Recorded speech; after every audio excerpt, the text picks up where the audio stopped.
विशारदाः। और भी बहुत से शूरवीर अनेक शस्त्रों से युक्त मेरे लिए जीवन की आशा को त्याग कर युद्ध में डटे हैं। सभी मेरे लिए प्राण त्यागने वाले हैं, किंतु उनकी कोई ठोस गणना नहीं है।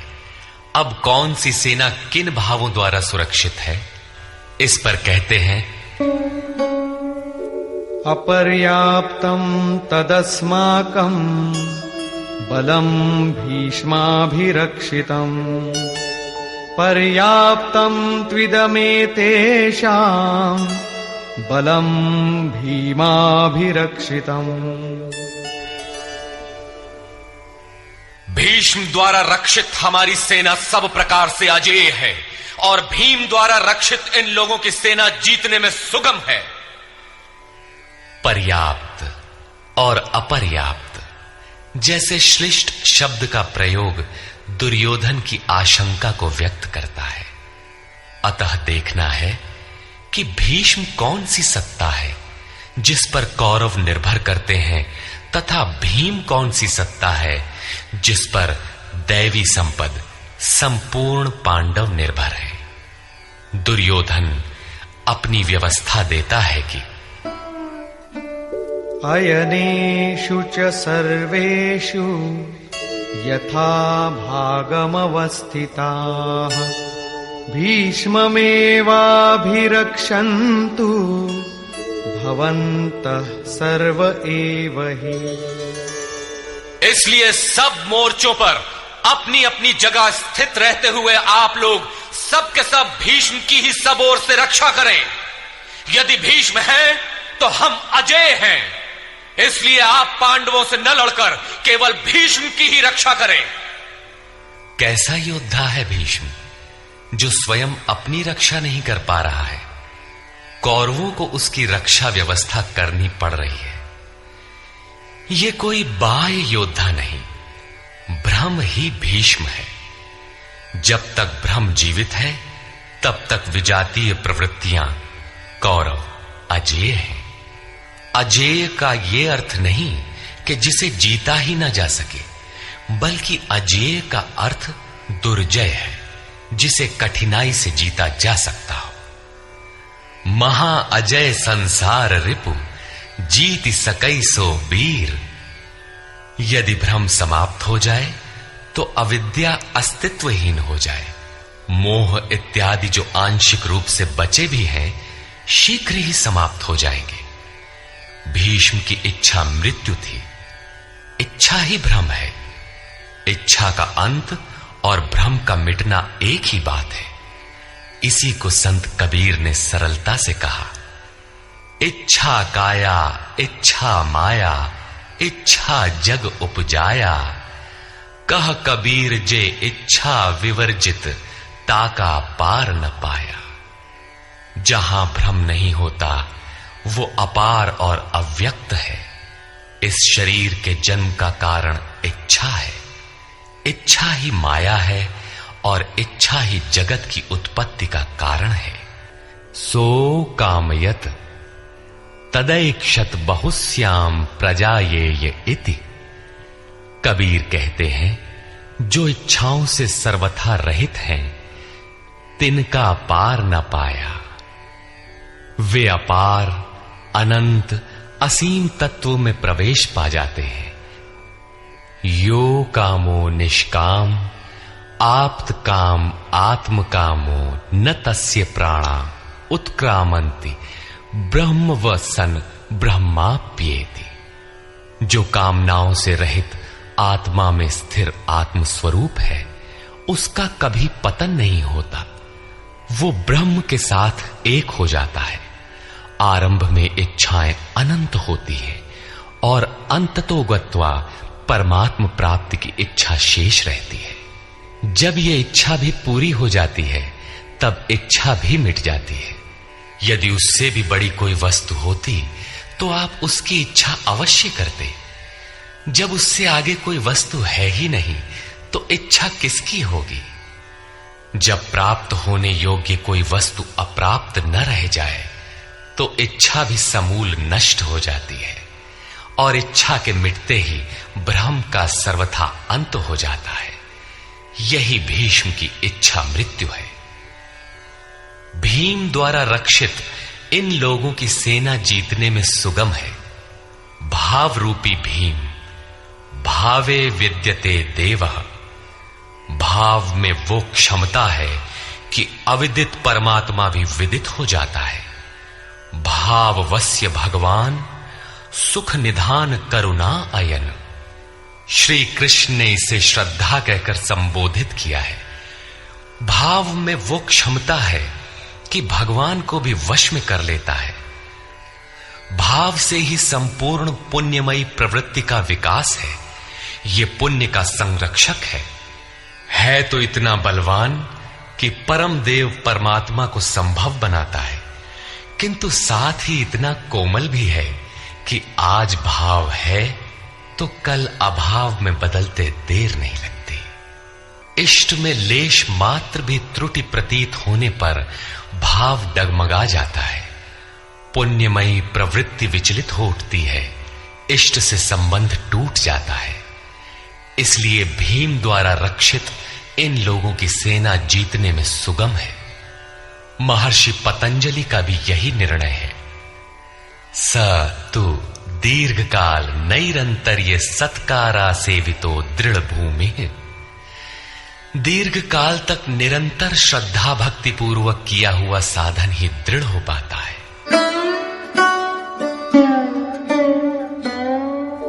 तस्य संजनयन् हर्षं कुरु वृद्धः पितामहः। सिंहनादं विनद्योच्चैः शंखं दध्मौ प्रतापवान्। इस प्रकार अपने बलाबल का निर्णय लेकर शंख ध्वनि हुई। शंख ध्वनि पात्रों के पराक्रम की घोषणा है कि जीतने पर कौन सा पात्र आपको क्या देगा। कौरवों में वृद्ध प्रतापवान पितामह भीष्म ने उस दुर्योधन के हृदय में हर्ष उत्पन्न करते हुए उच्च स्वर से सिंहनाद के समान भयप्रद शंख बजाया। सिंह प्रकृति से भयावह पहलू का प्रतीक है। घोर जंगल के नीरव एकांत में शेर की दहाड़ कान में पड़ जाए तो रोंगटे खड़े हो जाएंगे, हृदय कांपने लगेगा। यद्यपि शेर आपसे मीलों दूर है। भय प्रकृति में होता है, परमात्मा में नहीं। वो तो अभय सत्ता है। भ्रम रूपी भीष्म यदि विजयी होता है तो प्रकृति के जिस भयारण्य में आप हैं उससे भी अधिक भय के आवरण में बांध देगा। भय की एक परत और बढ़ जाएगी, भय का आवरण घना हो उठेगा। ये भ्रम इसके अतिरिक्त और कुछ नहीं दे सकेगा। अतः प्रकृति से निवृत्ति ही गंतव्य का मार्ग है। संसार में प्रवृत्ति तो भवाटवी है, घोर अंधकार की छाया है। इसके आगे कौरवों की कोई घोषणा नहीं है। कौरवों की ओर से कई बाजे एक साथ बजे, किंतु कुल मिलाकर वे भी भय ही प्रदान करते हैं, इससे अधिक कुछ नहीं। प्रत्येक विकार कुछ न कुछ भय तो देता ही है। इसलिए उन्होंने भी घोषणा की, ततः शंखाश्च भैर्यश्च पणवानक गोमुखाः सहसैवाभ्यहन्यन्त सशब्दस्तु मूलोऽभवत्। तदनंतर अनेक शंख, नगारे, ढोल और नरसिंहादि बाजे एक साथ ही बजे। उनका शब्द भी बड़ा भयंकर हुआ। भय का संचार करने के अतिरिक्त कौरवों की कोई घोषणा नहीं है। बहिर्मुखी विजातीय प्रवृत्ति सफल होने पर मोहमय बंधन और घना कर देती है। अब पुण्यमयी प्रवृत्तियों की ओर से घोषणाएं हुई, जिनमें पहली घोषणा योगेश्वर श्री कृष्ण की है।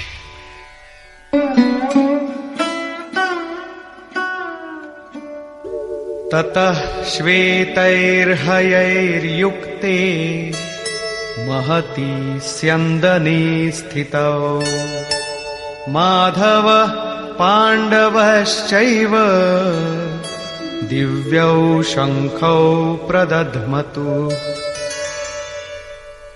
इसके उपरांत श्वेत घोड़ों से युक्त, जिनमें लेश मात्र कालिमा दोष नहीं है, श्वेत सात्विक निर्मलता का प्रतीक है। महति स्यंदने, महान रथ पर बैठे हुए योगेश्वर श्री कृष्ण और अर्जुन ने भी अलौकिक शंख बजाए। अलौकिक का अर्थ है लोकों से परे। मृत्युलोक, देवलोक, ब्रह्मलोक, जहां तक जन्म मरण का भय है, उन समस्त लोकों से परे पारलौकिक, पारमार्थिक स्थिति प्रदान करने की घोषणा योगेश्वर श्री कृष्ण की है। सोने चांदी काठ का रथ नहीं, रथ अलौकिक, शंख अलौकिक, अतः घोषणा भी अलौकिक ही है। लोकों से परे एकमात्र ब्रह्म है, सीधा उससे संपर्क स्थापित कराने की घोषणा है। वे कैसे ये स्थिति प्रदान करेंगे?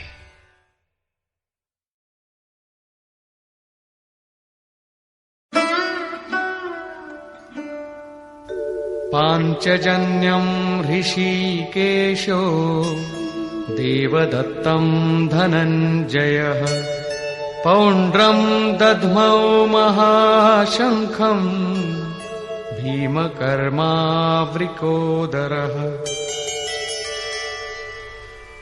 ऋषिकेशः, जो हृदय के सर्वस्व ज्ञाता है, उन कृष्ण ने 5 जन्य शंख बजाया।